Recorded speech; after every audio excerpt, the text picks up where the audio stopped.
You haven't mentioned anything about the situation on the ground in Darfur. Is that now a completely separate issue, that all of this process toward normalization can take place purely based on how Sudan deals with the fallout from the referendum? Well, there are maybe three things, at least three things, and they work in the... Mr. President, I come to the floor pretty regularly to read letters from Ohioans, from people in my state, about things in their lives that are important to them. And I think in this institution, all of us, myself included, can too often forget the pain of so many people at home who have lost jobs, who have lost homes, who have lost health care. And I think often about, as I know that the senator from Oregon does, often about how difficult it would be for a parent to explain to their son or daughter, you know, I lost my job and we lost our health insurance, and now, we may have to move. And nobody's worked harder in the Senate than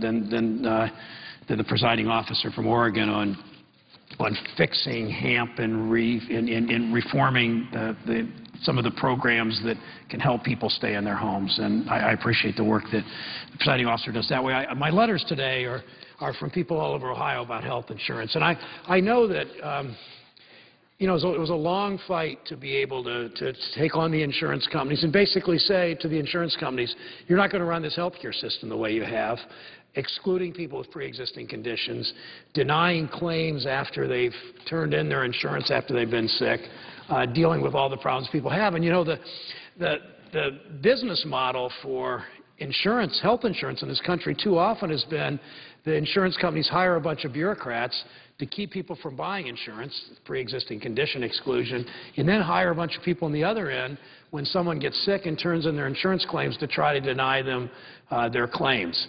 And I understand insurance companies have to do that. I don't even blame insurance companies because they're all competing with one another. They may have to do that.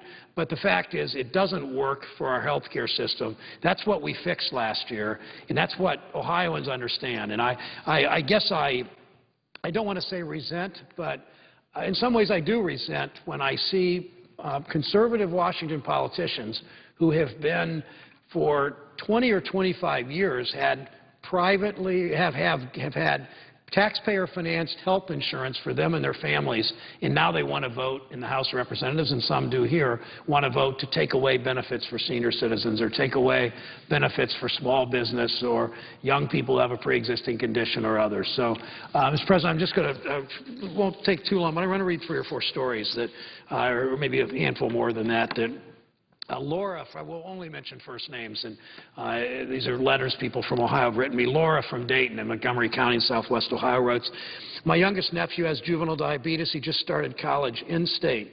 Due to the new health care law, he'll be able to stay on my oldest sister's health care insurance plan when he graduates from college. My 3rd oldest nephew can now go back on my 2nd oldest sister's insurance plan. It appears that some in Congress care more about money than the American people. Please fight for me so I won't have to worry about losing my health insurance plan if I get seriously ill in the future.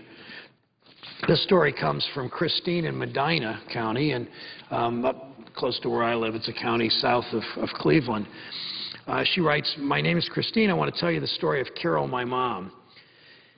9 years ago, my father was downsized. His position of 40 years was eliminated, and so was my parents' health coverage. My father was a few months shy of retirement, so Medicare was available to him, and my mom was on COBRA. My mom's employer of 20 years had just recently shut its doors. While she found work through a temp agency, it was only part-time and didn't qualify for benefits. A few months later, my mom was diagnosed with non-Hodgkin's lymphoma and emphysema. Fortunately, her life was not in immediate danger, and their lives are coasting along until her COBRA runs out. COBRA is the plan that you pay a lot of money for, actually. You pay the employers and the employees' side, yours and the employer, to get coverage for up to 18 months after you lose your job and your insurance. She writes, as Christine writes, have you ever tried to find health care insurance for someone with a history of cancer and emphysema? From personal experience, I know it's infuriating, but I was able to find it. It would cost her $1,400 per month $1,400 a month with a $4,000 deductible per year. That means she'd pay insurance $1,400 a month. She wouldn't be able to get collect on any of these of her bills until she'd already paid an additional $4,000 out of her pocket. This was more than my parents were bringing home each month, so needless to say, whatever savings and retirement they had was used up quickly. What other option did they have? During this time, my mom's health got worse. She required chemo and several hospital stays due to her lung collapsing. I remember sitting with her and listening to how worried she was about how she was going to pay her bill. As if these kinds of illnesses aren't bad enough in the stress it causes to a family, the anxiety it causes to the family. On top of that, they just think, what do we do about insurance? And there is, we know that people get sicker and recover more slowly when they have that kind of anxiety about paying the bills. My parents are good people. My dad's a veteran. They worked their entire lives. They sacrificed to give me and my older sisters a better life than they had. They were fortunate to have 3 tireless advocates always looking out for them. Not everyone has that.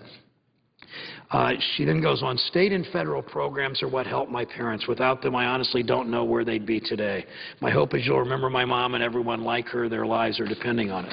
State and federal programs are what helped my mother. This whole attitude of let's repeal the health care bill, then get the government out of it, to let individuals take care of themselves. It's the American way. No, it isn't. The American way is Medicare, is Medicaid, is Social Security, is private enterprise, is individualism, is helping one another, is a spirit of community in our communities. It's all of that. And it's not get government out of our lives and government, they're against Social Security, they're against Medicare. I mean, it's just simply, those are not the American values I was raised with and most people I know were raised with. Michael from Twinsburg, north of Akron in northeast Ohio, writes, my 22-year-old son, a college student, was kicked off my insurance plan because of his age last year. It now costs $400 a month to insure him. Since now in January, he'll be added back to my policy. It'll cost nothing. There's no additional charge to add my son. This is due to the health insurance legislation. Please talk about these good things. Most people don't know this and other good things. And that's what, keep in mind as I read these, this kind of benefit that goes to Michael, from Michael about his son, if the people in this body and in the other body, the people in the House of Representatives who actually voted to repeal the health care bill, if they have their way, and these are mostly people who they themselves are getting taxpayer-financed health insurance, they want to deny to Michael and his son, they want to deny those kinds of benefits that we have voted for while they at the same time are getting taxpayer-financed health insurance. I guess one word would be hypocritical, the other would be another would be callous and cold. I don't understand that way of thinking from some of my colleagues.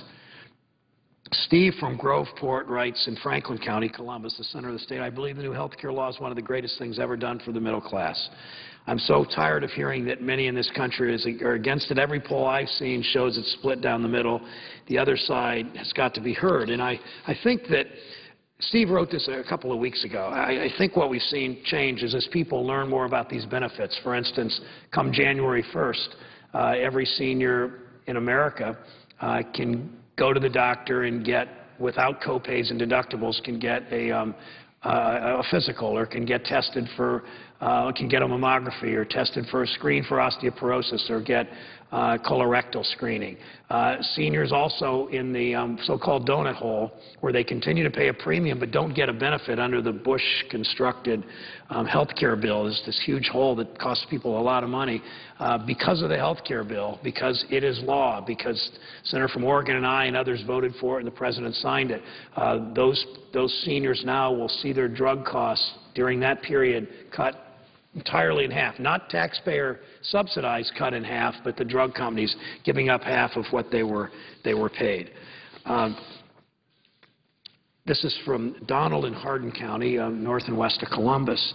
I know firsthand that lack of necessary medical and dental services for children and students of all ages has created a serious impediment to the learning process. Families with access to a regular source of medical care are more likely to keep the entire family healthy and create a better learning environment within the home. The health care reforms you help pass are vital to the nation's economic recovery and a crucial ingredient for great public schools. Moreover, passage of this reform is a moral imperative. And Donald, in addition to what he writes, about young people. There is an effort in the Ohio legislature, I believe 30 I believe, Republican legislators have a legislation to cancel or eliminate universal all-day kindergarten, as if cutting back on children of that age when children's brains are developing and they're growing and maturing, especially at that crucial age of 3, 4, 5, 6 years old, to pull the rug out from under them makes absolutely no sense. Last letter I'll read, Mr. President. Rachel from Cincinnati in Southwest Ohio. I simply want to thank you for the pre-existing condition insurance plan. It's very important to me.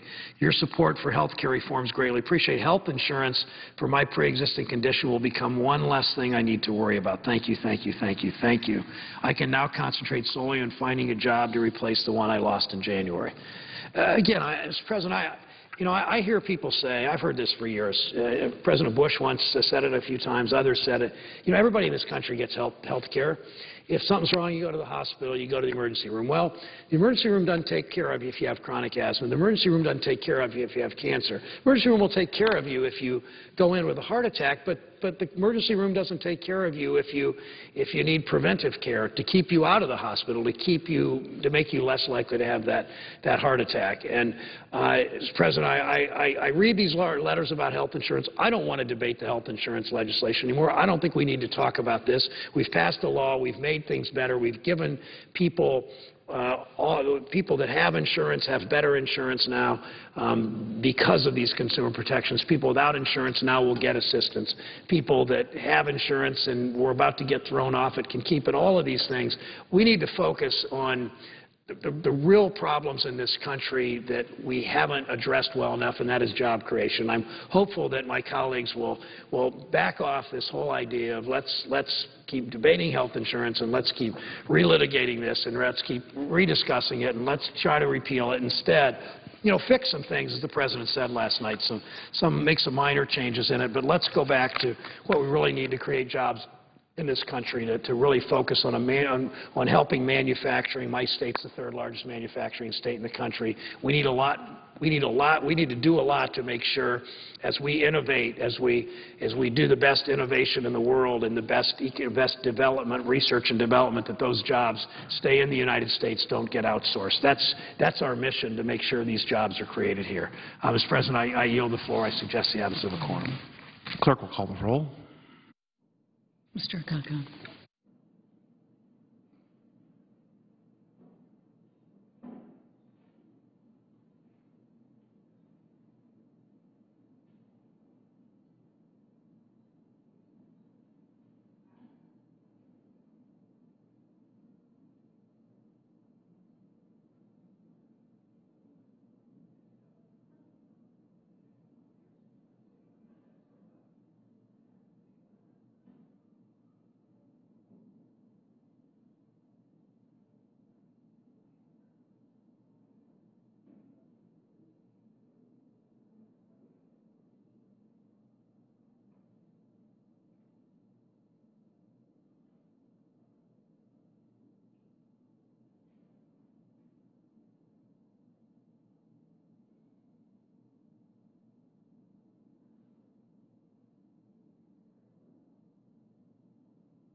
Earlier today, the Senate passed a resolution honoring the lives of people killed in Tucson, 6 people on January 8th, and the vote was 97-0. 3 senators did not vote on the resolution, Senators Feinstein, Rockefeller, and Webb.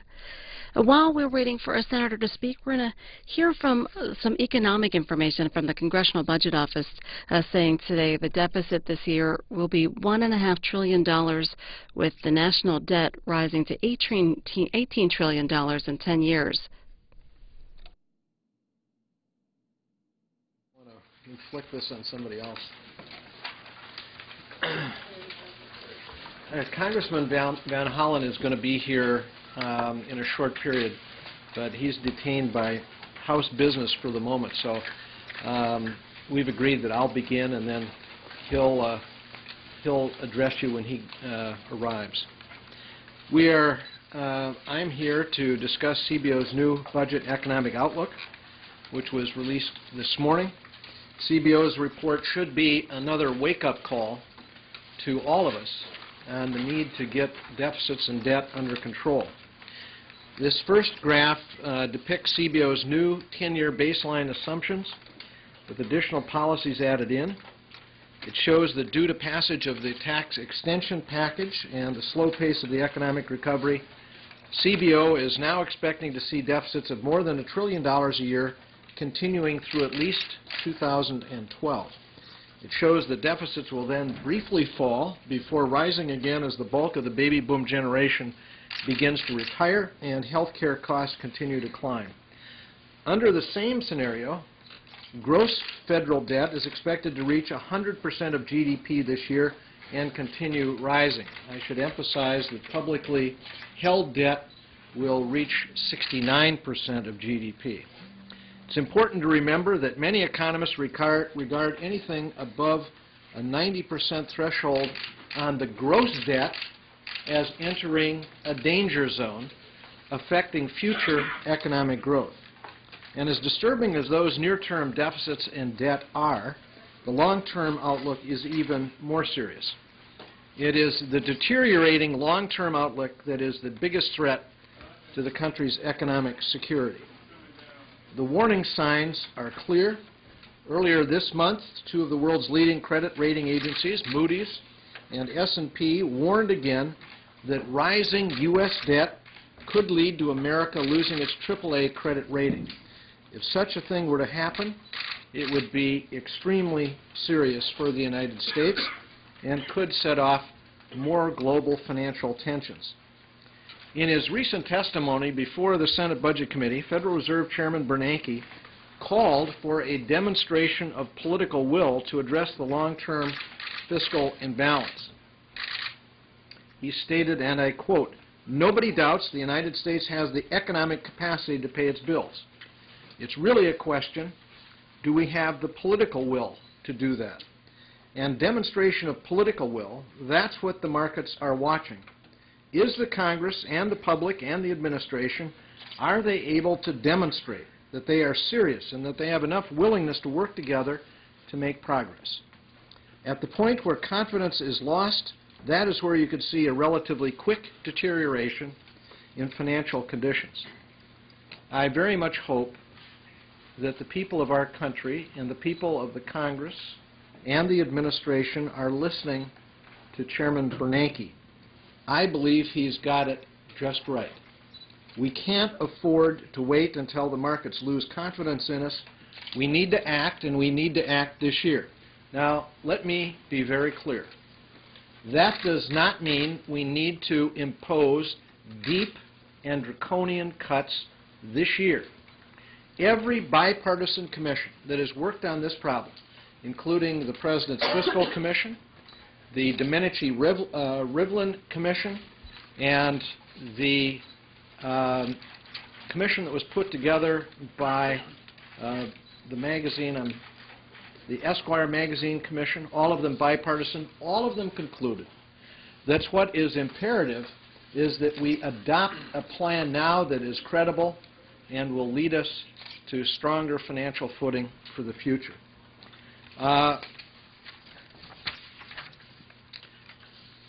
I believe the deficit and the debt reduction plan that was assembled by the President's Fiscal Commission provides one way forward. I was a member of that commission, as many of you know. I was one of the 11 that voted for it. 11 out of 18 did support it, 5 Democrats, 5 Republicans, 1 independent. But I recognize that it could be improved on, so it doesn't have to be precisely that. But I think the elements of that plan were really very good. Tax reform to broaden the base, bring down rates, help America be more competitive, much in line with what the President said last night. Entitlement reform, recognizing that we are going to have to adjust Medicare and Social Security and Medicaid in light of our current financial realities, and also domestic discretionary spending.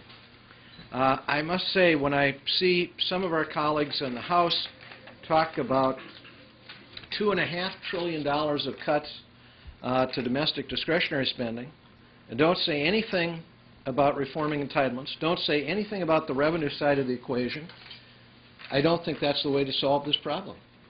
Frankly, the domestic discretionary spending has not been the part of the federal budget that's been growing in relationship to the size of our economy over the last decade. The part of spending that has been growing dramatically as a share of our economy are the entitlement accounts.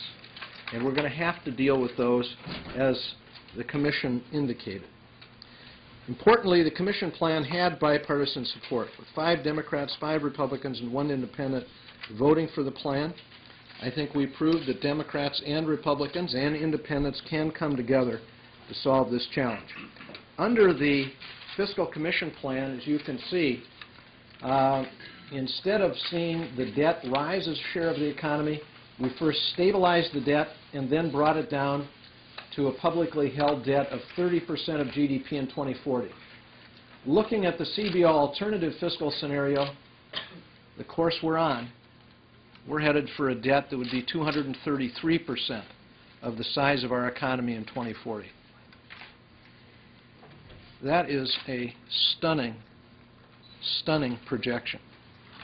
We cannot permit that to happen. Those who lend us the money to float this boat will not allow it to happen. So the consequences to our economy would be enormous if we stay on that course. It simply cannot be permitted to happen. Let me just close by saying we can't continue to put this off. I believe strongly that we need to adopt a plan this year that is a long-term plan, not just a budget resolution 5-year plan. As you know, virtually all the budget resolutions have been 5 years, and we understand the reasons for that, the uncertainty of projections. But we really need a plan that goes way beyond 5 years.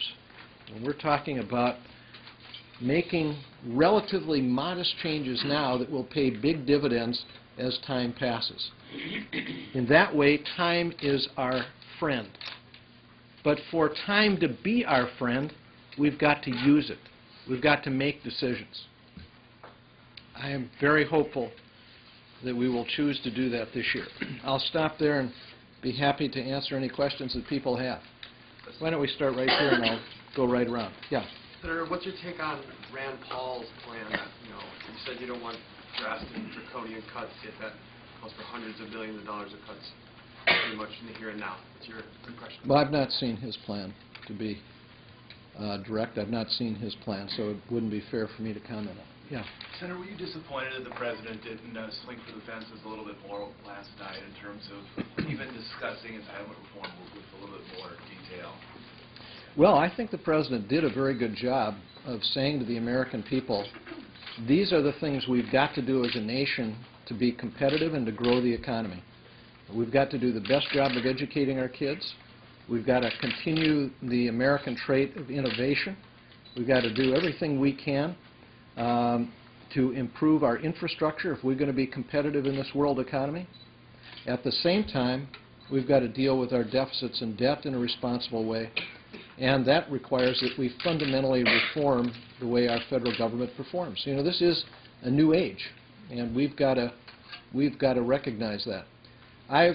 I would have liked very much if the President would have spent a bit more time helping the American people understand how really big this problem is. We are borrowing 40 cents of every dollar that we spend.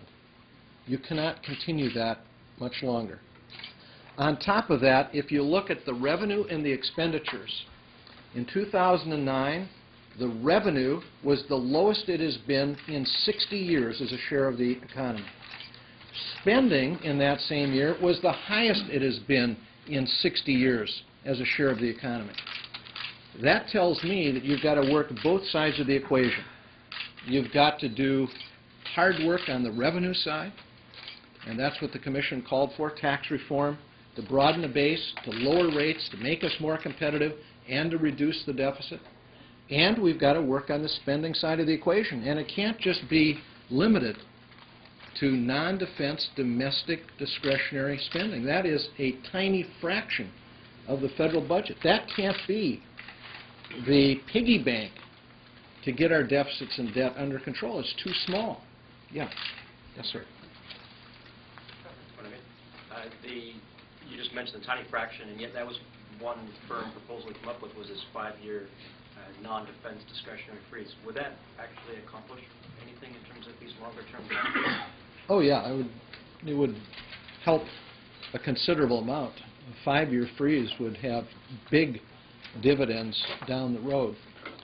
But, again, he was careful to point out, and I would be careful to point out, that's just one part of a plan. You need much more. You've got to deal with the entitlements. You've got to deal with the revenue side of the equation. Yeah.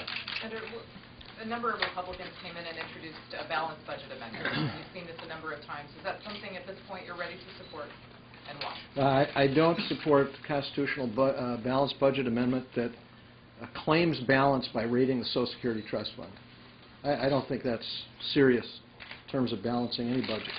Senator, you keep talking about the need to focus on entitlements, but I haven't heard the President really weigh in very much on what he would like to do with things like Social Security and Medicare. Would you like to see more leadership out of the White House to have them step in and take the lead on these kinds of things? Well, I think he made clear last night that that has to be part of the consideration. He mentioned very specifically the entitlement programs, and especially the medical accounts, the health care accounts. That's where the spending is growing most rapidly, that and interest on the debt.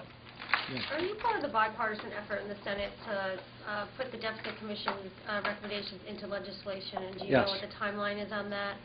The second question on the corporate tax, do you think that could be tackled, looking at the corporate tax, can it be tackled outside of sort of a bigger tax code overhaul, or do they have to be done together? I personally believe it all has to be done together.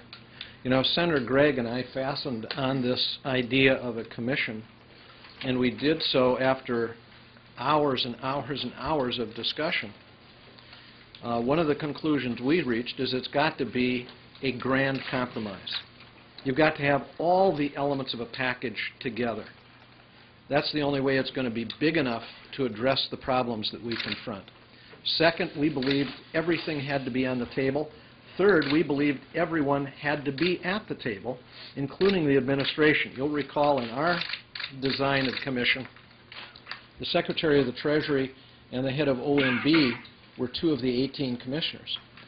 When we lost the vote in the Senate, we didn't get a supermajority that was required to advance that proposal. We got 53 votes, which is a majority, but we didn't get a supermajority. We were then left with the only option being a presidential commission, which we convinced the administration to form. When it was formed, the Secretary of Treasury and the head of OMB were not included. I think to reach conclusion here, it's imperative you have the leadership of the House and the Senate and representatives of the White House at the table negotiating. Can you talk about the bipartisan effort to translate some of those recommendations into legislation this year?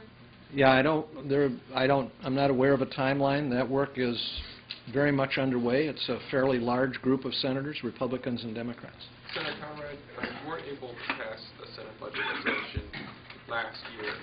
I'm wondering what sort of view going into it at this point. Do you see a realistic chance of passing one?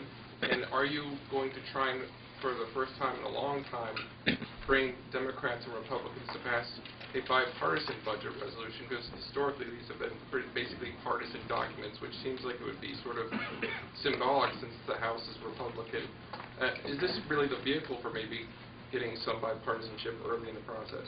It may be.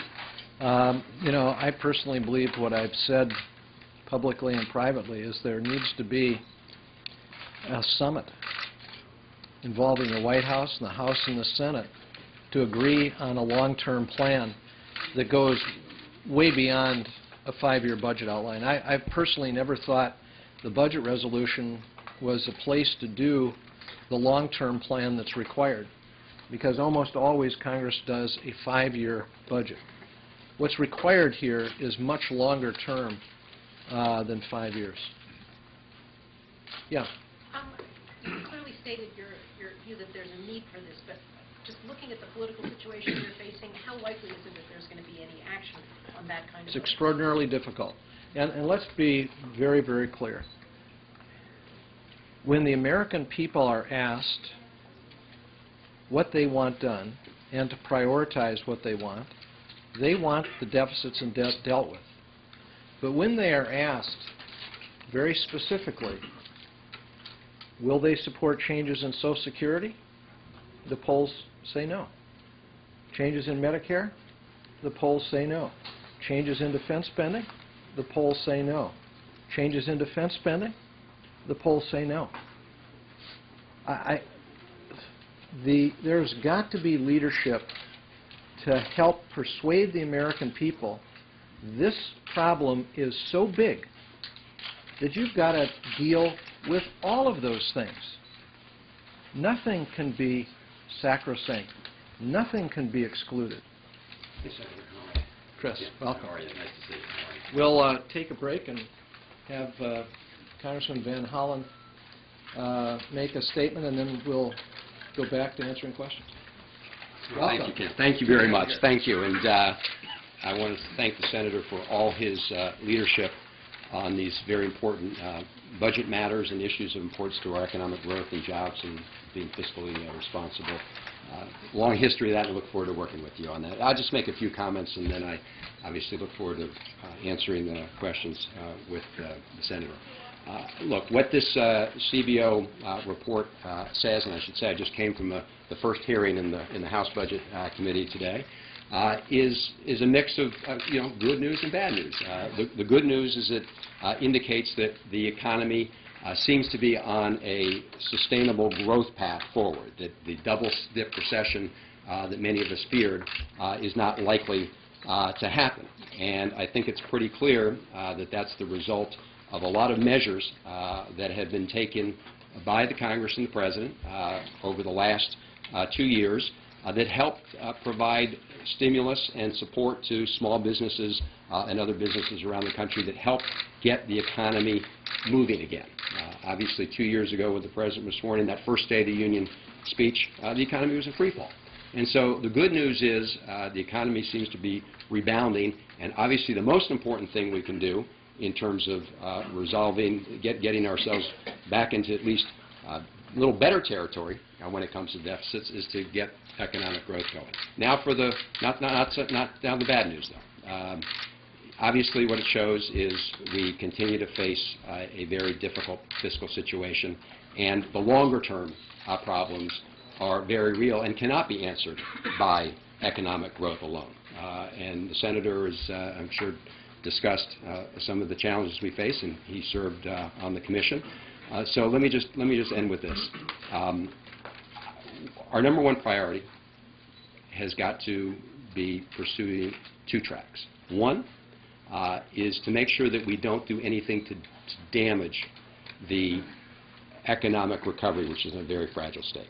And it would be a big mistake, as Mark Zandi and other economists have said, to take deep, immediate, draconian cuts that put the brakes on a fragile recovery and risk putting people out of work. Do we need responsible immediate reductions? Yes, and the President talked about that. Second thing, and Senator Conrad's been a leader on this, we need to act now. We need to act as soon as possible on a bipartisan basis to put together a plan that puts this country on a sustainable fiscal course. I think the President last night indicated that he wanted to work with Republicans in a serious fashion, and I have told the new chairman of the House Budget Committee that Democrats look forward to working with him and with the White House, and of course with the Senate, to try and do that as soon as possible. Thank you. Thank you. Excellent statement. Yes, sir. The group of Republicans are putting out a bill today that would seek to prioritize repayment of the debt in the event the debt ceiling gets reached by putting principal and interest owed to investors. They put debt held by the public at the front of the line. What do you guys think of that idea, and should there be contingency plans being made in that direction? I think it is a dreadful idea. Basically what they're saying is pay China first. We're going to forget about the American public and the things that they need. Somehow they're secondary, and paying the Chinese and the Japanese is the first priority of this country. I mean, I don't even know how to describe that idea, except it's a very, very bad one. Just to second that, I mean, what they're saying essentially is that the full faith and credit of the American government extends to a lot of foreign countries, but it doesn't extend to the American people themselves. We had other questions, but we'd be happy to end there if there are no further questions. Yes, sir. You mentioned the short-term deficit, how it's necessary to keep up to some degree to boost the recovery. At what point does the short-term deficit become a problem? I mean, when do we know we have to make some kind of immediate cuts? You know, most economists that have come before the Commission, and if you listen to Chairman Bernanke, he's been quite clear on this as well. We need another 18 months to 2 years before we start imposing the really tough medicine that is going to have to be imposed if we're going to deal with this long-term debt threat. And it's interesting, if you look at all the bipartisan commissions, that is what they have concluded. Domenici-Rivlin, which had some of the most distinguished people in the country serving on it, came to that conclusion. Don't endanger this growing recovery, but adopt a plan now that is credible and gets us back on track. That is what the President's Fiscal Commission concluded. That is what the Esquire Commission concluded. All of them bipartisan. All of them said, do not impose draconian cuts now. The economy is still too weak, with 1 in every 6 Americans either underemployed or unemployed. But adopt now a credible plan that you enact that in 18 months or 2 years pivots and begins to bring the debt down. You know, we have a level of debt now. At the end of this year, it'll be about 69% of GDP, publicly held debt, that we can manage. What we cannot manage is where we're headed. And we're headed, as I indicated earlier, by 2040 with a debt that would be over 230% of the gross domestic product of the country. So we got to make decisions now that affect that long-term outlook, but that does not endanger this recovery. Yeah. Mr. Van Hollen, Republicans rolled out a balanced budget amendment earlier today. Is that a non-starter for you and your colleagues in your caucus, or how do you, what's your take on them announcing this? Well, obviously within our caucus we have a mix of views. I think probably the consensus position is that if you can balance your budget, let's do it right here, right now. One of the things we know as a result of the last election is our Republican colleagues share responsibility for government. So let's show by their actions with the budget and appropriations how you put together a long-term plan to do it. I think we all know from the past, and people may have different views on the balanced budget amendment, but they've been filled with loopholes and gimmicks, and the most serious approach, I believe, to dealing with this problem is to get together on a bipartisan basis and put together a long-term plan rather than pretending that these other things that are filled with all kinds of loopholes will do the job. You know, let me just go back to the point I made earlier because Congressman Van Hollen wasn't here. So often in the past, and I've not studied what they've just introduced, the balanced budget amendments defined a balanced budget as one that raided the Social Security cookie jar in order to balance. They were claiming balance based on the use of Social Security trust fund money. Now, if that's what we adopt around here as a definition of a balanced budget, God help us all. To turn from the long term to the short term, what is the Democrats' game plan on this CR after March 4th? Are you just waiting for Republicans to come up with their cuts? Are you going to be proactive and come up with your own short-term solution? No, what's going to be coming in the next few weeks?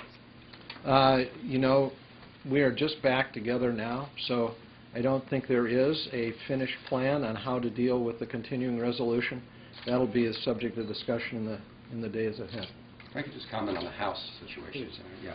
Look, as you probably know, yesterday we passed what was termed a budget resolution in the House with no number in it. There's no number in it. It's not $100 billion, not $60 billion. We don't know what it is.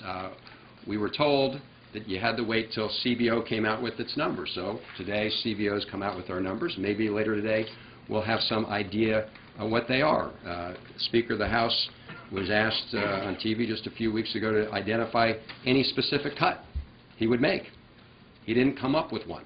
Now, as Senator Conrad has pointed out, for FY11, the commission that was tasked with reducing the deficit and the debt assumed in their projections a number that actually, in terms of FY11 spending, that was slightly above where we are with the current CR. And so let's see what the Republicans come up with in the House, see what their number is. But I think it's important to stress that if they're playing with fire, if in the immediate term they're talking about draconian cuts, and that's not just us saying, well, the Senator was on the commission, but that was what the commission indicated. Senator, on that point, just on the CR, would you personally agree to any cuts to the current funding levels, rather than just proceeding on autopilot? Yeah, look, I supported the commission plan. The commission plan was $30 billion below the president's suggested level. Senator, you have the debt limit increase. Excuse me? The debt limit increase is coming up. The Republicans are saying, demanding major reforms on both the budget process and significant budget cuts. Do you think that that's an appropriate debate, or is there a potential there that you don't raise the debt limit and you have some kind of catastrophic shutdown situation? Well, first of all, we have no choice but to extend the debt limit. To do otherwise would put in jeopardy the full faith and credit of the United States, and virtually every economist said that would be catastrophic to our financial standing in the world.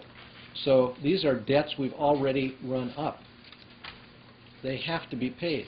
It would be like getting your credit card bill and saying, gee, I regret what we did before, so now I'm not going to pay it now. That doesn't work. I personally believe we should ask for and insist upon a long-term plan to be agreed to before we have any long-term extension of the debt, so that we keep the pressure on to write the long-term plan that virtually everyone agrees is important to the country. Just on final point on this, Mr. Bernanke, the head of the Federal Reserve, has made very clear he does not believe we ought to impose draconian cuts now. He believes we ought to adopt a plan now that gets America back on track over time. And I believe he's exactly right. That is what is required of us. But that means we need a plan. And it's not a 5-year plan. We need a plan that goes well beyond 5 years to get us back on track. I just want to be clear. Are both of you saying that when the CR comes up on March 4th, that neither of you would like to see any reduction in spending, that it should not go down at all for the remainder of the fiscal year? Well, what I said was, in relationship to the President's budget request, The commission But in supported a relationship to the $30 billion current spending reduction. level, The Republicans are talking about reducing Yeah. current spending levels. Well, remember- 60 to $100 billion. Do you see it going down? Do you think it would be appropriate for it to go down at all? I think what is appropriate is what I've stated, that I would support what the commission called for, which was $30 billion below the president, which is at about the level that the CR is at. In other words, reductions have already been made, very substantial reductions from the president's budget, and I would support the reductions that the commission called for from the president's budget. I second that. I've got to run. I got 2 minutes left on the vote, so sorry. Thank you.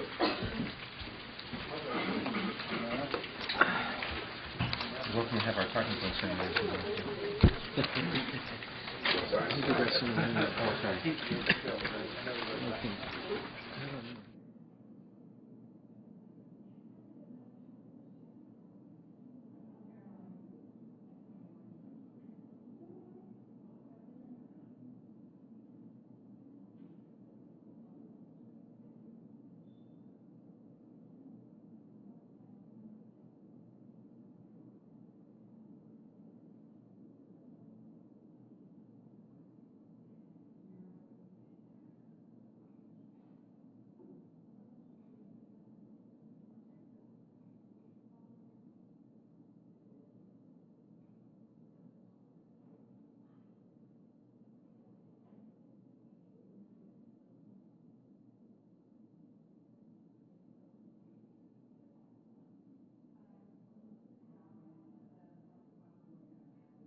If the Senate is out at 8 p.m. Eastern Time, about an hour from now, we plan to show you debate from today on a resolution honoring the people killed in Tucson, Arizona on January 8th. Again, that's pending the Senate schedule at 8 p.m. Eastern here on C-SPAN 2. And at 8 on C-SPAN, the Congressional Budget Office's news conference about new deficit numbers. That's followed by reaction from House and Senate Budget Committee members. Dow Jones Newswire's writing that the Congressional Budget Office painted a grim picture of the federal government's finances, saying the budget deficit would jump to nearly $1.5 trillion in the current fiscal year, largely because of the bipartisan tax deal cobbled together at the end of 2010. In its twice-annual forecast, the nonpartisan agency said that while gross domestic product would grow 3.1% in 2011, the jobless rate would remain stubbornly high for the foreseeable future. That from the Dow Jones Newswires.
The Senate today passed a resolution similar to one also passed in the House honoring those killed in Tucson, Arizona earlier this month.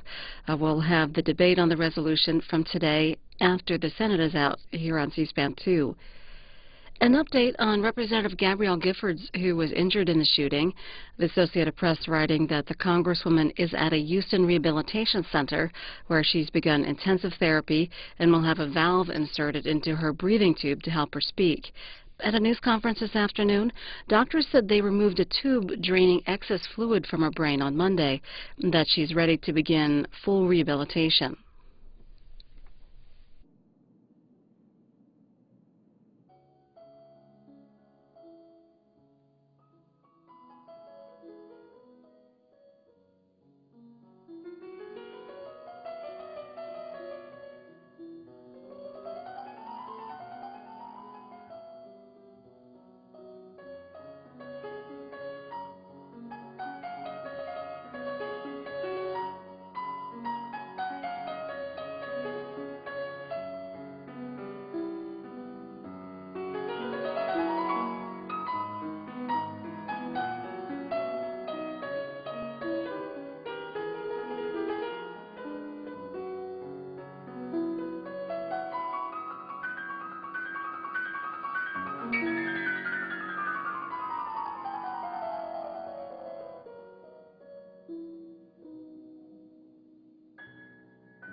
While we wait for a senator to speak, the Associated Press writing about legislation that passed in the House today.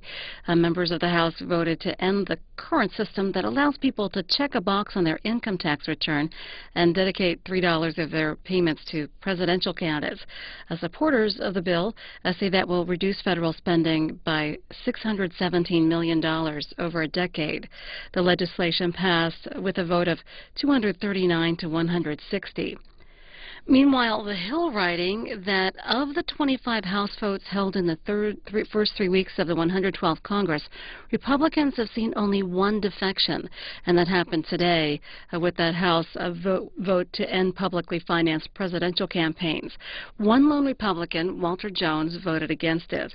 And the Hill writing that actually the GOP has had 2 defections. Jones also stood with Democrats in a procedural vote just before that final vote on the public financing bill.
Congressional Quarterly is writing that the Senate could turn back now to a dispute over proposed changes to the chamber's rules. More debate on that.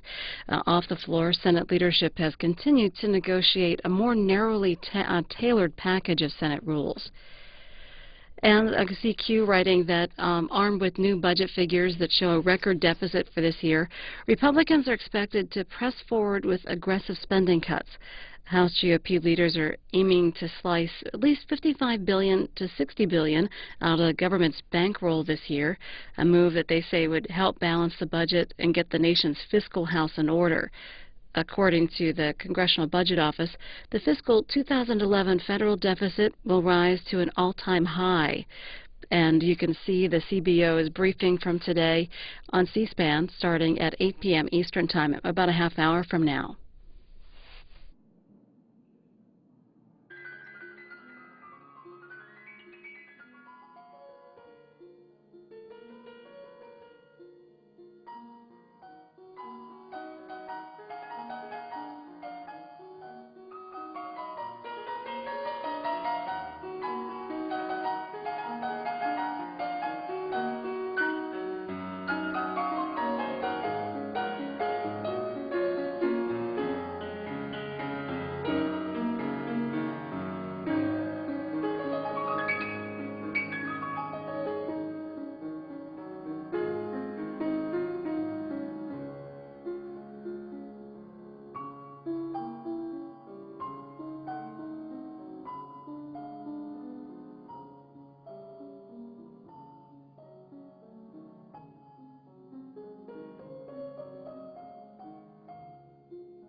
The Associated Press is writing about something that's going to happen later this week.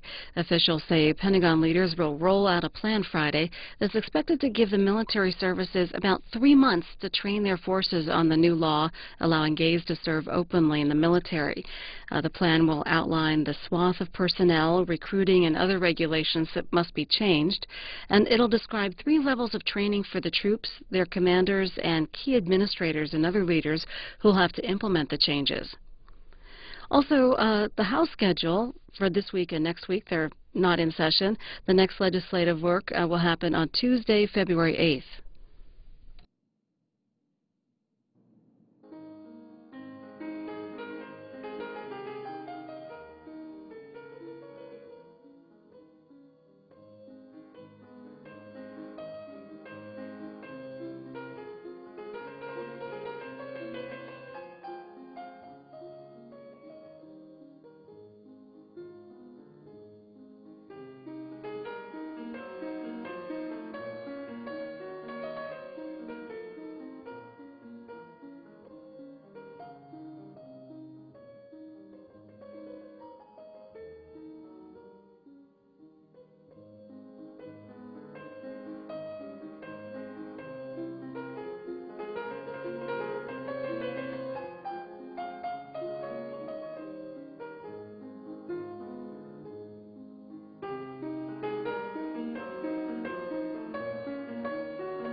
And as this quorum call continues, a story from the Associated Press.